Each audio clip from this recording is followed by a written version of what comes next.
Tomodachi Life is almost living the dream. Let me explain.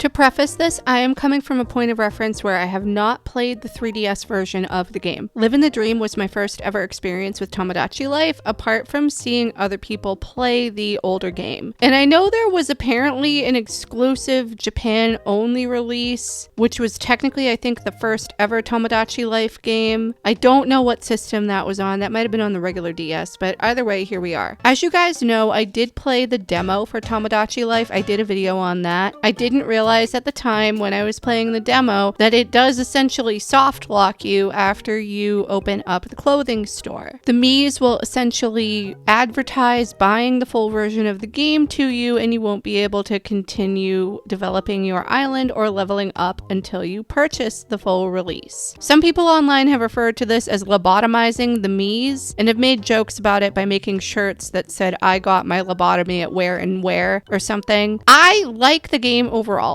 Don't get me wrong. I'm having a lot of fun with it, actually. I've been switching back and forth between this and Pokopia constantly. My island is a mixture of people that I know in my real life and fictional characters from a story that I've been working on for a very long time that I probably will never finish at this point, but you guys probably don't care about that. However, sometimes the Miis can feel a bit flat. There are a lot of personality types available. I do like that there are definitely options where you can have them be one extreme over the other. However, even though I have chosen different points for my Miis, some of them do end up having very similar personality types. I would almost prefer to have a slider for this or attribute points instead of picking from one end of the spectrum to the other, or maybe if there were more options available, more points. Kind of like how the Sims personality system is, at least in the first two games, where you assigned points based on whether they were neat or sloppy, playful or serious, nice or grouchy, etc. Going along with sliders, it would be really nice to have either that or a color wheel when it comes to customization, particularly with the skin tones as well as the hair options and even eye colors. There is a color picker or a slider of sorts, I think, when you go into the face paint mode and try to add different details that way. I've seen some people use it to add different highlights and accessories to hair. I watched Dagnall create a gyroid in the Mii Maker when he was playing this. I am not that talented though. I just go with the options that are already available to us, and that's probably where my downfall is. However, I don't like a lot of the skin tone options. It might be due to the lighting in the game. I feel like sometimes they just look too orangey, particularly the darker skin tones. I feel like there's really no happy medium when you want a Mii that has a darker skin and you end up making them either too orangey or too ashy. This is where a slider would definitely come in handy, or at least having more options to choose from. You can certainly go into the colors from the palette picker, but you're still limited to the options available and you can't necessarily blend your own thing. There's also no online sharing, which is another huge pitfall. Because this game is rated E, it's technically available for everyone. However, Nintendo decided to leave it uncensored. This further extends to the inability to share screenshots and videos from your console album to the Nintendo Switch Online app if you have a Switch 2, or via QR code and downloading in your phone's browser if you have a Switch 1. Personally, I use the share to album feature a lot in my other games because I don't like taking my Switch out of the dock, taking the SD card out of it, and sticking it into my computer. I primarily use a Mac, and unfortunately, Nintendo doesn't support that type of file transfer service from the Switch to Mac computers natively. I would have to download a third-party app to do that, and I'd really rather not, although it is annoying. I have been using a workaround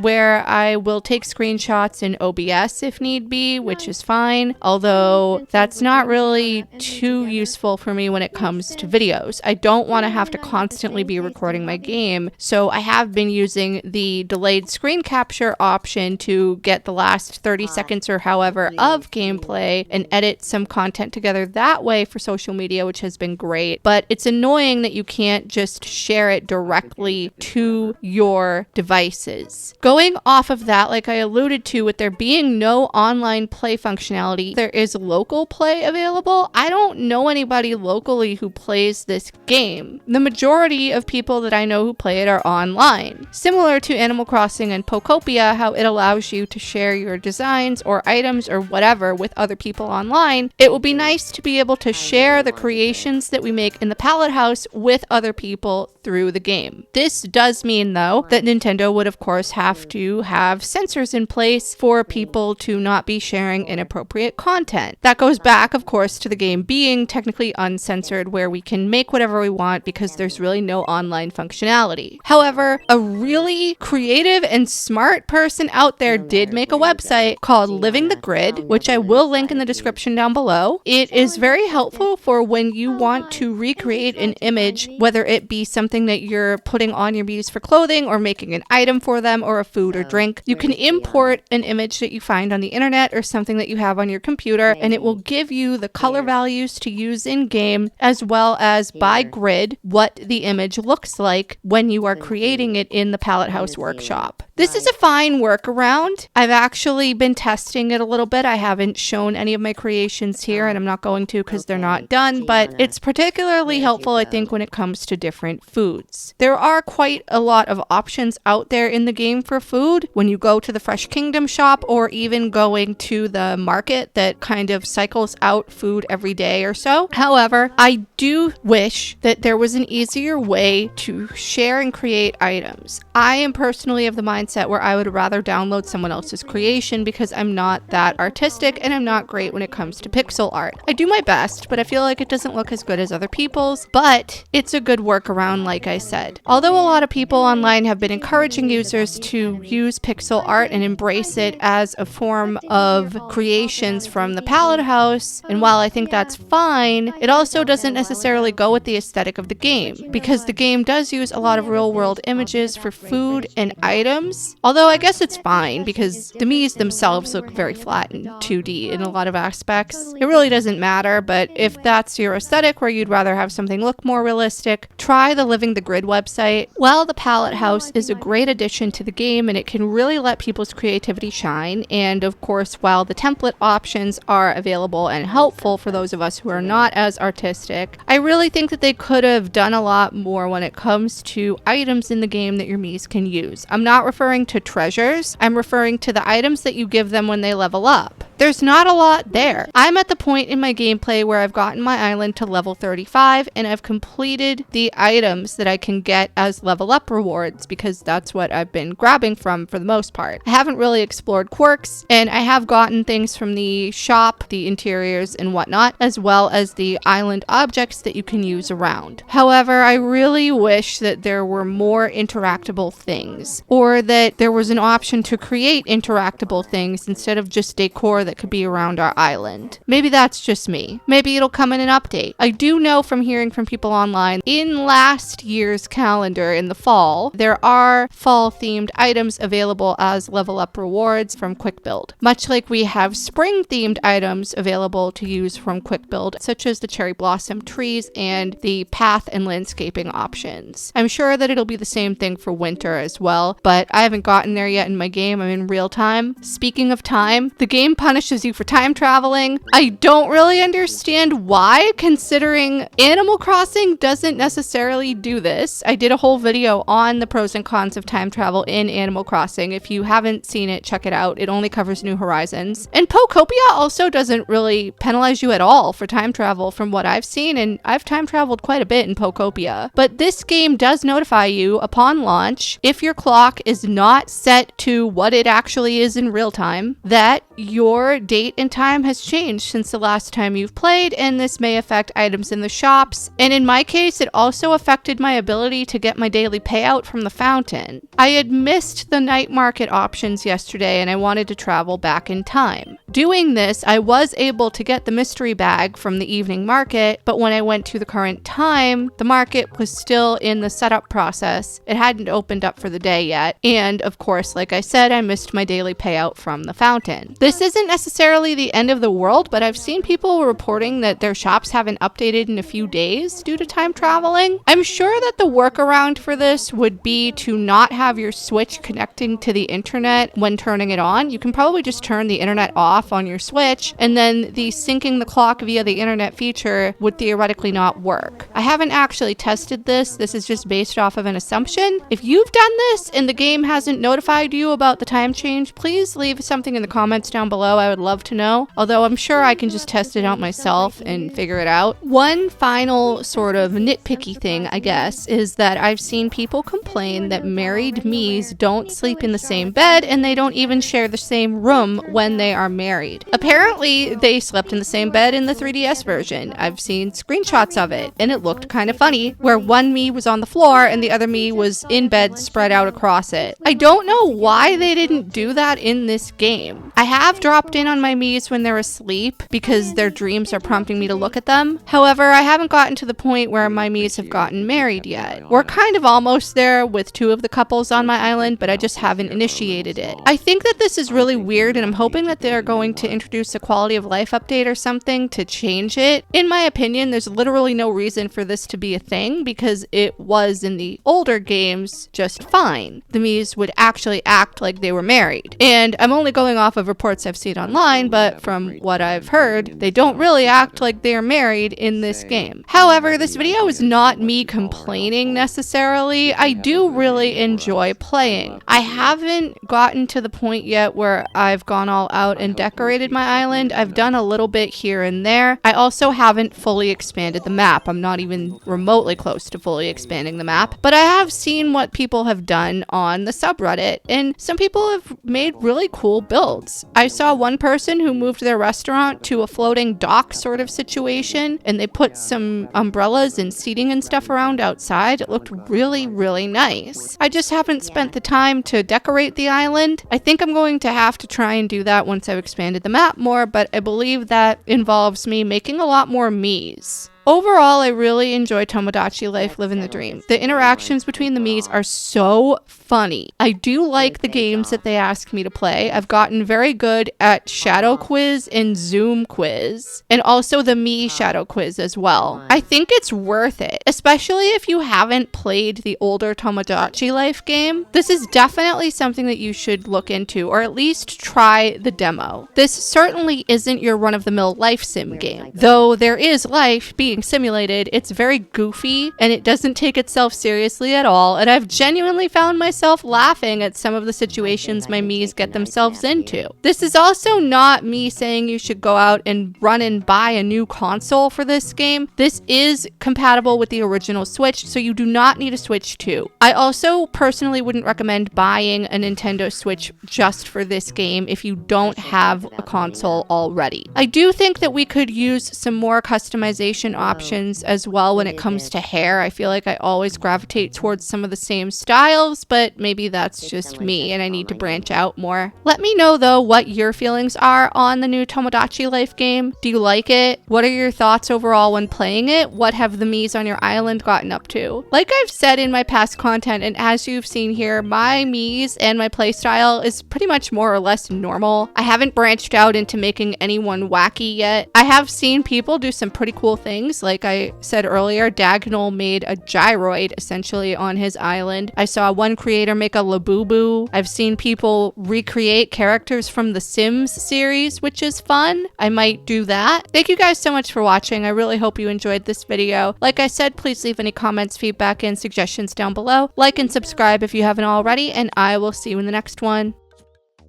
Bye.